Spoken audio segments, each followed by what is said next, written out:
South അമേരിക്കയിൽ നിന്നും വന്ന ഒരു അലങ്കാര വള്ളിച്ചെടിയായ ഗാർലിക് വൈൻ്റെ സയൻറ്റിഫിക് നെയിം വരുന്നത് മൻസോന അലിസിയ എന്നാണ്. വിഗ്നോണിയസി ഫാമിലിയിൽപ്പെട്ട ഗാർലിക് വൈൻ്റെ പൂക്കൾക്ക് വിരിയുമ്പോൾ നിറം മാറുന്ന സ്വഭാവം കാണാറുണ്ട്. പർപ്പിൾ ഷെയ്ഡിൽ വിരിയുന്ന പൂക്കൾ പിന്നീട് വെള്ള നിറത്തിലേക്ക് മാറുന്നു. വള്ളിച്ചെടിയായിട്ട് പടർത്തിവിടാൻ മാത്രമല്ല, നമുക്കിതിനെ വെട്ടി നിർത്തി പോട്ടിലും അനായാസം വളർത്താം. അതുകൊണ്ട് ഒരുപാട് സ്ഥലങ്ങളൊന്നും ഇല്ലാത്തവർക്ക് നിങ്ങൾക്കിപ്പോൾ ഒരു ബാൽക്കണിയിലായാൽ പോലും വളർത്താൻ പറ്റിയ ഒരു ക്രീപ്പർ പ്ലാന്റ് തന്നെയാണ് ഈ ഒരു ഗാർലിക് വൈന്.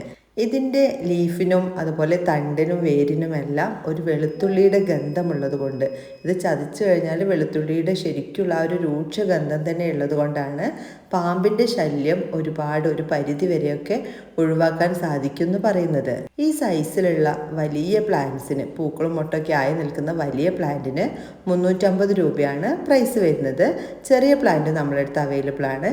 ഈ സൈസിൽ നല്ല വെൽ റൂട്ടഡ് ആയിട്ടുള്ള 2 പ്ലാന്റുകൾക്ക് 185 രൂപയാണ്. കേരളത്തിൽ എവിടെയായാലും ഫ്രീ ഷിപ്പിങ്ങോട് വരുന്ന പ്രൈസാണ് 185. നല്ല ഡയറക്റ്റ് സൺലൈറ്റിൽ മാത്രമല്ല, ഇൻഡയറക്റ്റ് സൺലൈറ്റിലും ഈ ഒരു ഗാർലിക് വൈനിൽ നന്നായിട്ട് തന്നെ പൂക്കളുണ്ടാവും.